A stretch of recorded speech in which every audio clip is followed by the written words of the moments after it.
नमस्ते दोस्तों, तो आज आपको एक बड़ी ही अचंभित एवं भयानक रहस्यमय कहानी सुनाऊंगी जिसमें आपको कुछ नई रहस्यमय बातें की जानकारी होगी। तो आइए जानते हैं कुछ खतरनाक रहस्यमय कहानियां। तो कृपा करके वीडियो पूरी देखें ताकि आपको भी धर्म के प्रति ज्ञान हो, तथा आप इस चैनल पर नए हैं तो कृपा करके अभी चैनल को सब्सक्राइब कर ले। यह मेरा दूसरा नया चैनल है तथा और भी रहस्यमय कहानी सबसे पहले आप तक पहुंचे। धन्यवाद। तो सुनिए। उत्तराखंड के सुदूर पर्वतों के बीच, जहां सूरज की किरणें भी कई बार पहुंचने से हिचकती थी, एक प्राचीन गुफा थी। नीलकंठ की गुफा कहा जाता था। वहां समय नहीं चलता और जो एक बार भीतर गया वो या तो अंतर ध्यान हो गया या फिर कुछ ऐसा ले आया जिसे इस लोक में होना ही नहीं चाहिए था। गांव के लोग उस गुफा को नीलकंठ का द्वार कहते थे। किंवदंती थी कि ये द्वार साक्षात महादेव के मौन रूप की साधना का केंद्र है, जहां केवल वो पहुंच सकते हैं जिन्हें स्वयं शिव बुलाते हैं।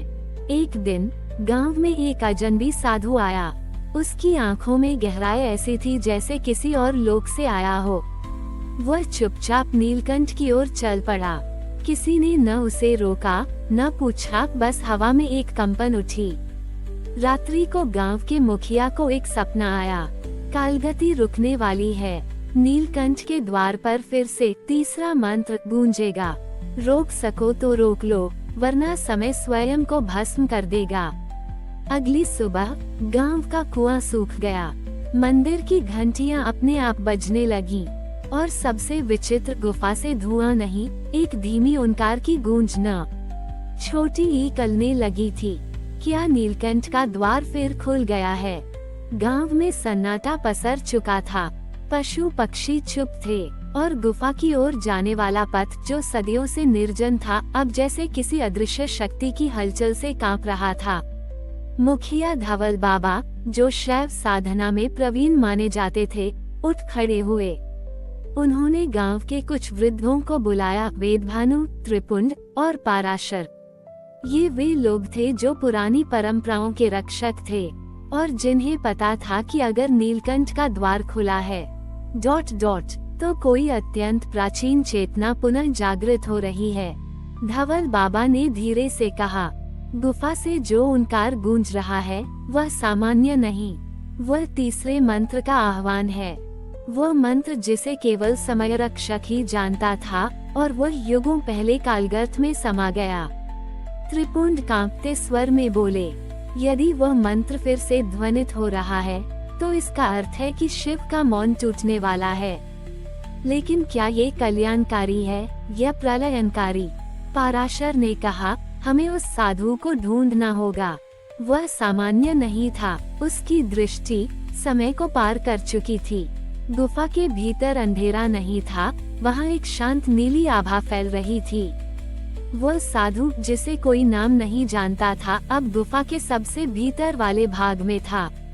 उसने आंखें खोली। वहाँ दीवार पर एक त्रिकाल यंत्र उकेरा हुआ था, एक यंत्र जो न ही देवताओं द्वारा बनाया गया था और न ही असुरों द्वारा। कहा जाता था वह नीलकंठ स्वयं का रचाया हुआ था, एक यंत्र जो समय, मृत्यु और चेतना को एक सूत्र में बांधता था। साधु ने उस यंत्र के समक्ष बैठकर मंत्रोच्चार शुरू किया। ओम कालायुक्ताय नीलवक्त्राय त्रिलोकत्राणाय नमः। तभी गुफा हिली, चट्टानें फटने लगीं और यंत्र से एक नीली ज्वाला उठी जो सीधा उस साधु के ललाट में समा गई। गांव की पुरानी घंटियां एक साथ 3 बार बजीं।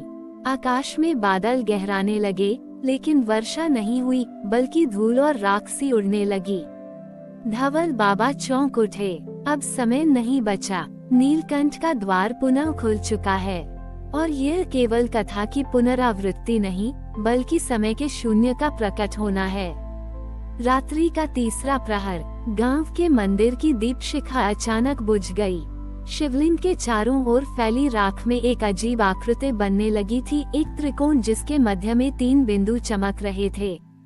धवल बाबा ने इसे देखा तो उनके मुंह से अनायास निकल पड़ा, ये तो वही चिन्ह है, समय रक्षक का चिन्ह, जो केवल महाकाल के द्वारा नियुक्त किया गया था। जब काल स्वयं असंतुलित हो जाता था। वो साधु अब मूर्ति सा स्थिर बैठा था। उसके माथे पर उभर आया था वही त्रिकोण चिन्ह, और उसकी आंखें अब नीलवर्णी हो चुकी थीं। उसने गुफा की गहराई से उठती ओंकार ध्वनि को दोहराया, त्रिकाल मंत्र सिद्धमस्तु। समय रक्षक पुनः जागृतः। वर्षों पूर्व जब त्रेतायुग अंत की ओर था, तब आखिरी बार कोई समय रक्षक नियुक्त हुआ था, वह जिसने समय के टूटते तारों को बांधा था, जिससे महाविनाश टल सका। अब वही चेतना इस साधु में प्रवेश कर चुकी थी। वेद भानु, पाराशर और त्रिपुंड तीनों पुरानी शिलालेख पुस्तिकाएं पढ़ने लगे। उनमें लिखा था, जब समय उलझेगा और काल द्वार डोलेगा, तब नीलकंठ स्वयं अपने मौन से एक रक्षक को पुकारेंगे, पर यदि वह रक्षक वचन तोड़ेगा, तो त्रैलोक्य की ध्वनि मौन हो जाएगी। त्रिपुंड कांपते स्वर में बोला, क्या वह साधु वास्तव में समय रक्षक है? और अगर है, तो क्या वह उस मौन को तोड़ेगा जिसे नीलकंठ ने स्वयं रचा था? उद्धरण चिन्ह। धवल बाबा ने उनकी ओर देखा। हमें गुफा में जाना होगा, वरना ये युग स्वयं को खा जाएगा और नीलकंठ का द्वार फिर कभी बंद नहीं होगा। एक रहस्यमय नगरी, त्रिनेत्र लोक, जो समय से परे थी। वहाँ बैठे एक पुरातन देव, जिनका तीसरा नेत्र चिरंतन धधकता रहता था, धीरे से बोले, समय ने अपना रक्षक पुनः जागृत किया है, पर इस बार उसका मंत्र अधूरा है।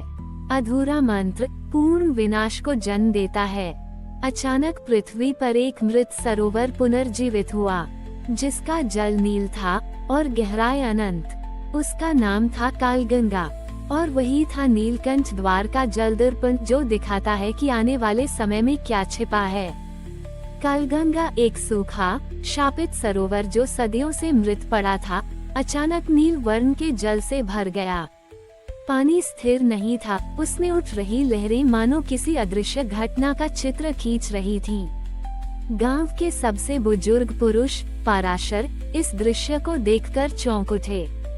ये केवल जल नहीं, ये समय का दर्पण है।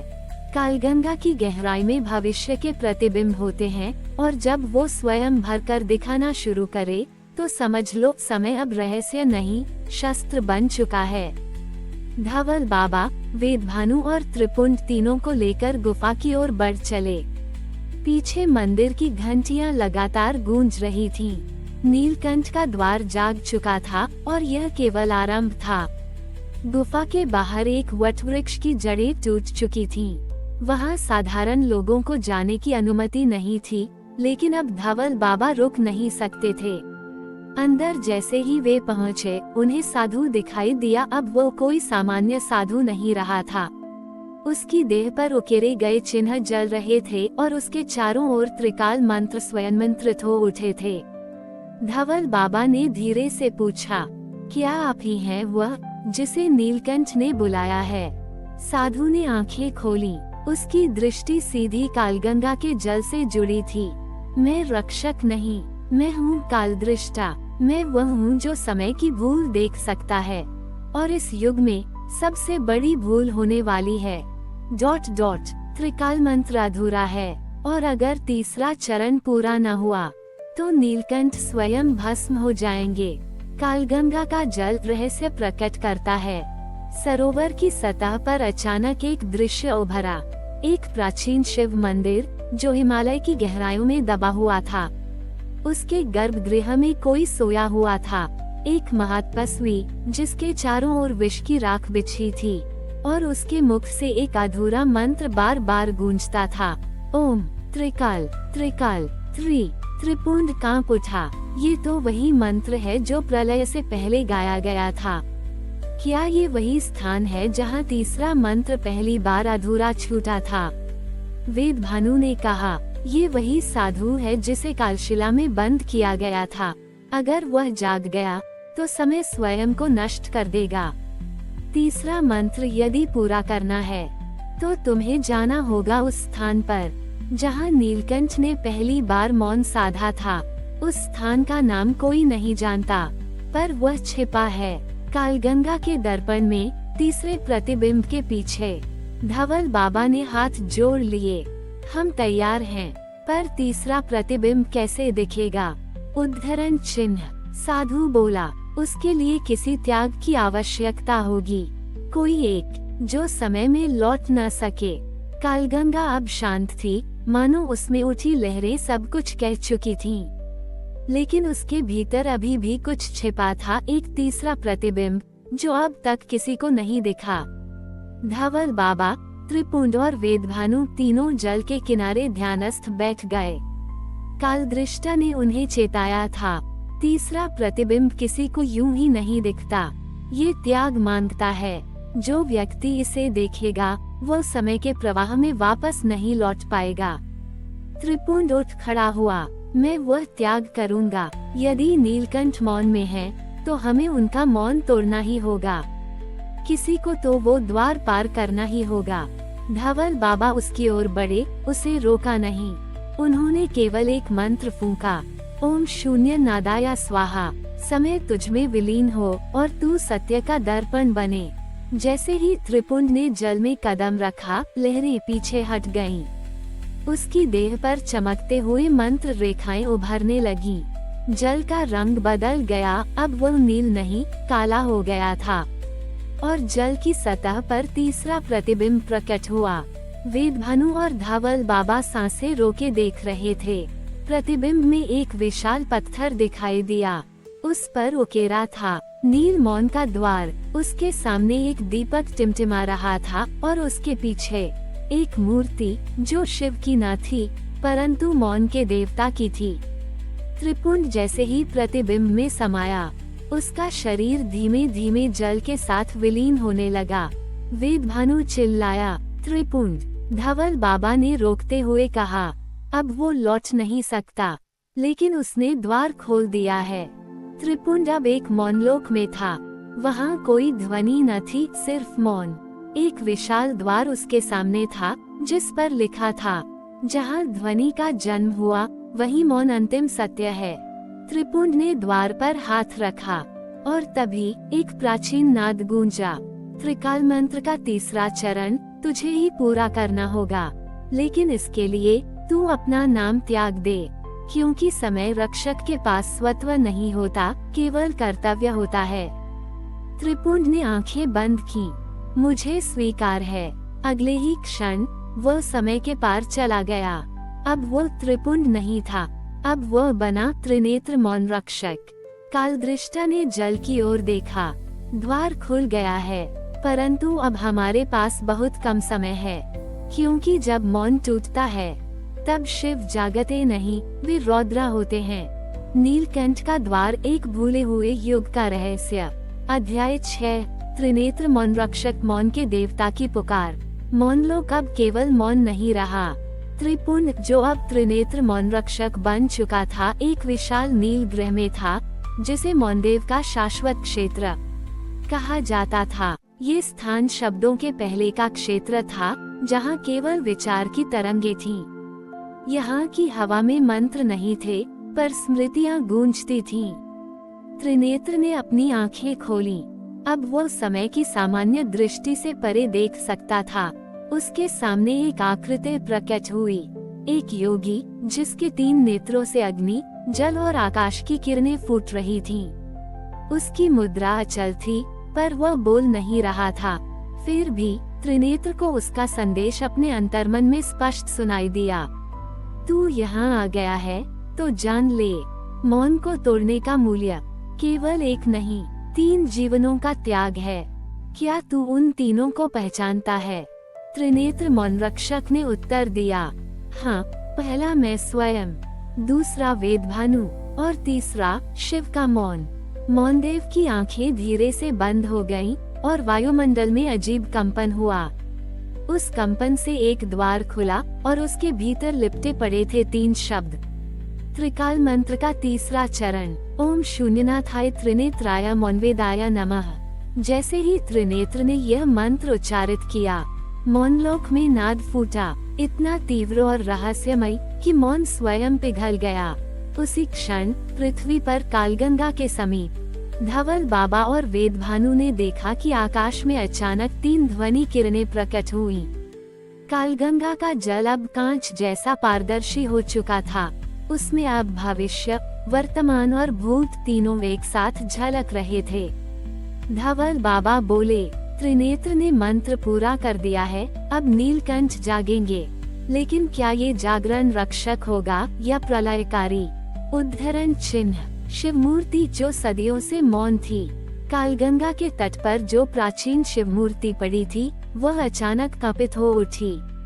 उसकी आंखों से नीलवर्ण आंसू बहे और वहां उपस्थित हर व्यक्ति को एक ही वाक्य सुनाई दिया, मैं मौन नहीं रहा, मैं लौट रहा हूँ। मौनदेव ने त्रिनेत्र से अंतिम प्रश्न पूछा, क्या तू जानता है अब तेरी नियति क्या है? त्रिनेत्र ने उत्तर दिया, मैं अब एक व्यक्ति नहीं, एक चेतना हूँ। जब भी कोई मौन तोड़ेगा मैं वहाँ रहूंगा। मैं अब केवल त्रिपुंड नहीं, मैं हूँ नीलकंठ का प्रहरी। कालगंगा अब मात्र एक नदी नहीं रह गई थी, वो समय की स्मृति बन चुकी थी। जिस दिन त्रिनेत्र मौन रक्षक ने मौन तोड़ा, उस दिन एक नया युग प्रारंभ हुआ। शून्य युग। अंधकूट पर्वत पर ध्वनि का विदलन। धवल बाबा, जो अब मौन के रक्षक नहीं बल्कि शून्य पथ के द्वारपाल बन चुके थे, आकाश की ओर देखकर बोले, अब वो लौट रहा है जिसे देवताओं ने भी विस्मृत कर दिया था। शून्यनाथ। वेदभानु ने पूछा, क्या वो शिव हैं? बाबा ने उत्तर दिया, नहीं, वे शिव से पहले के मौन हैं। वे उस क्षण की चेतना है जब ब्रह्मांड में पहली बार कुछ नहीं था, और अब वे फिर लौटेंगे क्योंकि कुछ ने बहुत शोर मचा दिया है।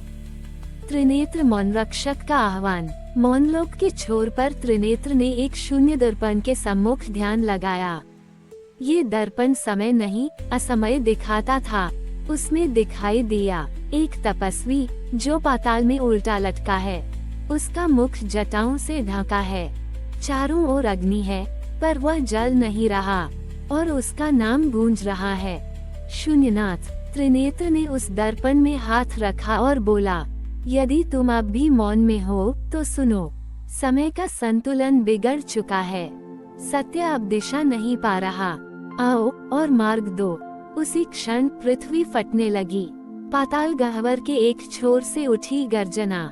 हजारों वर्षों से बंद वज्रशिला चटकने लगी और उसमें से उठी एक धीमी लेकिन गहन और भयावह ध्वनि, तुमने मुझे पुकारा, अब मौन नहीं बचेगा, अब सत्य को उसकी ज्वालाओं में तपाया जाएगा, अब शून्य अपने उत्तर देगा।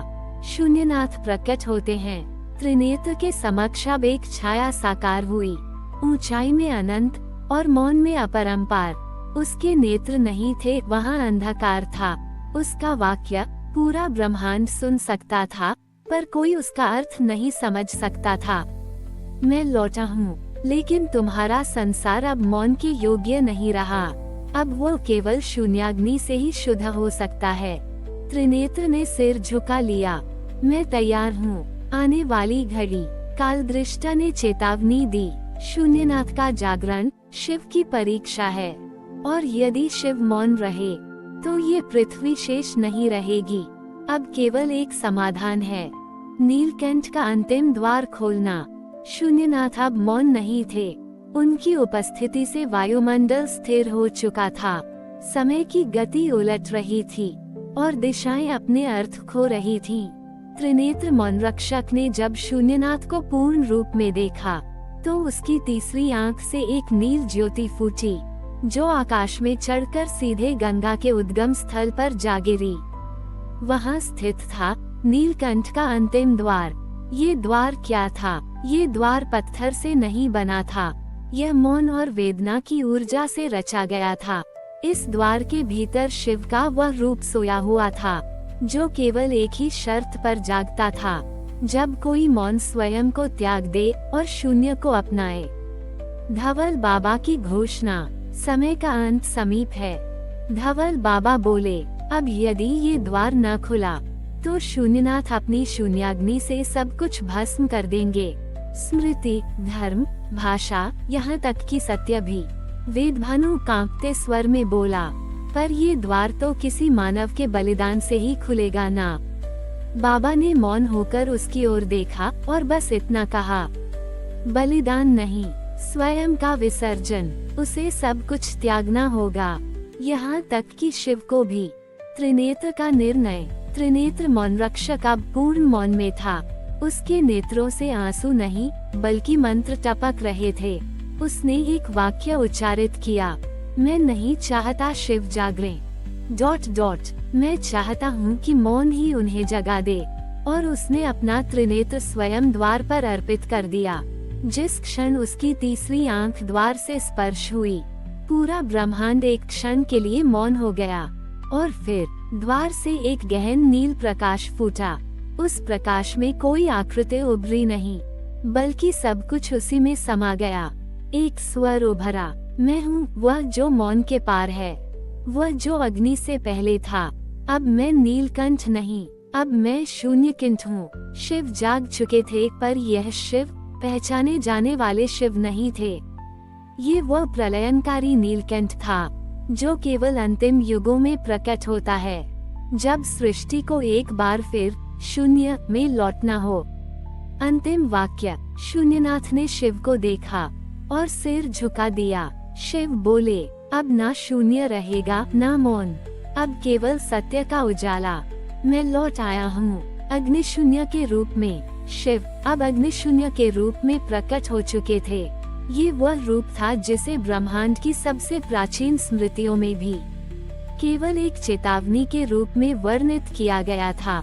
जब मौन के भीतर अग्नि जागे और अग्नि के भीतर मौन डूबे, तब प्रकट होगा अग्निशून्य। वह न सृजन करेगा न संहार, वह केवल शुद्ध करेगा। अग्निशून्य की दृष्टि। अग्निशून्य की आंखें नहीं थीं, वहाँ दो गर्भित आकाशगंगे थीं। उनकी दृष्टि किसी को देखती नहीं थी, बल्कि जो कुछ छुपा था उसे बाहर खींच लाती थी।